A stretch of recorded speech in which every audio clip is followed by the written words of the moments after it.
ناظرین، آج ہم آپ کے سامنے ایک سبق آموز واقعہ پیش کرنا چاہتے ہیں، سماعت فرمائیے۔ ہماری مسجد کا امام چور ہے۔ عربی سے ترجمہ۔ ایک افریقی ساحلی ملک کے امام نے بیان کیا ہے کہ ایک حافظ قرآن جو مقامی زبان سے واقف اور فقہ فی الدین کا حامل تھا، کسی گاؤں کی مسجد میں امام مقرر کیا گیا۔ سب نے اسے پسندیدگی کی نظر سے دیکھا۔ بستی کے لوگ اپنے گھروں میں سے اس کے اعزاز و ضیافت کے لیے خاص کر رمضان کے مہینے میں ایک دوسرے سے سبقت لے جانے کی کوشش کرتے تھے۔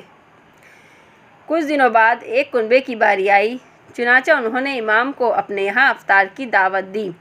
امام صاحب مغرب کی نماز پڑھنے کے بعد تشریف لائے تو گھر والوں نے بہترین استقبال کیا اور انتہائی اعزاز و اکرام کا مظاہرہ کیا۔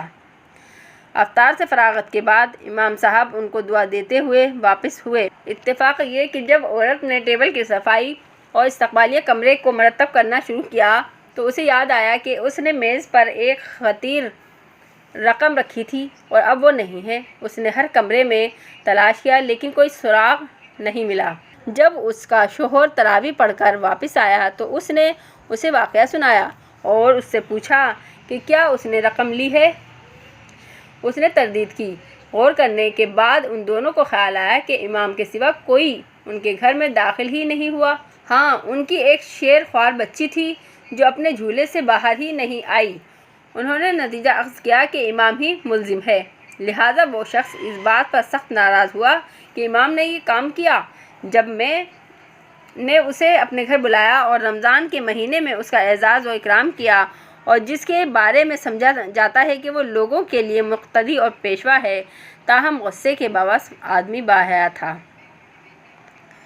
لہٰذا اس نے یہ معاملہ اپنے ذات میں چھپا لیا اور اسے شرمندگی ہوئی کہ امام صاحب کے سامنے اس کا تذکرہ کرے، لیکن اسی کے ساتھ اس نے امام سے دوری اختیار کر لی تاکہ سلام و کلام کی نوبت نہ آئے۔ ایک پورا سال گزرا۔ اس کے بعد رمضان ہی میں اس گھر کی دوبارہ افطار کی دعوت کرنے کی باری آئی۔ بس اس شخص کو چوری کا واقعہ یاد آ گیا۔ اس نے اپنی اہلیہ سے مشورہ کیا۔ وہ ایک نیک صالح عورت تھی۔ اس نے امام کو دعوت پر بلانے کی ترغیب دی اور کہا کہ شاید امام کچھ سخت حالات کا شکار ہو رہا ہو جس نے اسے ایسا کرنے پر مجبور کیا۔ ہم اسے معاف کر دیں۔ کیا پتہ خدا ہمیں معاف کر دے۔ آخر اس شخص نے امام کو بلایا۔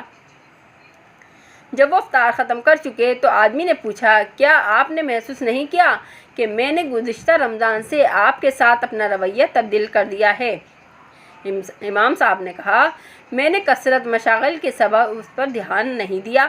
اس نے کہا، میں آپ سے پوچھتا ہوں اور آپ مجھے صاف جواب دیجیے۔ میری اہلیہ میز پر رکھی ہوئی رقم بھول گئی تھی اور آپ کے جانے کے بعد وہ غائب ہو گئی۔ ہم نے اسے تلاش کیا لیکن کوئی سراغ نہ لگا۔ کیا آپ ہی نے اسے لیا ہے؟ امام نے کہا، ہاں، میں نے ہی اسے لیا ہے۔ گھر کا مالک حیران رہ گیا۔ تب امام نے سلسلہ کلام جاری رکھتے ہوئے کہا، میں نے وہ رقم دیکھی۔ اس حال میں کھڑکی کھلی ہوئی تھی۔ مجھے اندیشہ ہوا ہوا کا جھونکا اسے بکھیر نہ دے، لہٰذا میں نے اسے جمع کیا تاکہ یہ فرنیچر کے نیچے گم نہ ہو جائے، پھر آپ لوگوں اسے پانے میں دشواری پیش کریں گے۔ یہ کہہ کر امام نے اپنا سر جھکا لیا اور سسکیاں لے کر رونے لگا۔ پھر اس نے پوچھا، کیا تم جانتے ہو میں کیوں رو رہا ہوں؟ آپ لوگوں کے مجھ پر الزام لگانے پر نہیں رو رہا، ہرچند کہ یقیناً یہ الزام بھی میرے لیے تکلیف دہ تھا، لیکن میں اس پر رو رہا ہوں کہ 365 دن گزر چکے ہیں، آپ میں سے کسی نے بھی قرآن مجید سے کوئی حصہ نہیں پڑھا۔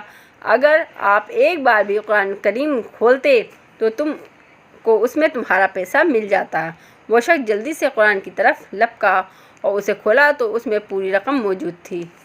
ناظرین، ہمیں اس واقعے سے یہ سیکھنے کو ملا کہ ہمیں کسی پر الزام نہیں لگانا چاہیے، بلکہ کسی پر شک یا شکایت ہو تو پہلے معلومات حاصل کرنی چاہیے۔ اس کے علاوہ ہمیں قرآن شریف کو پابندی کے ساتھ پڑھنا بھی چاہیے۔ شکریہ۔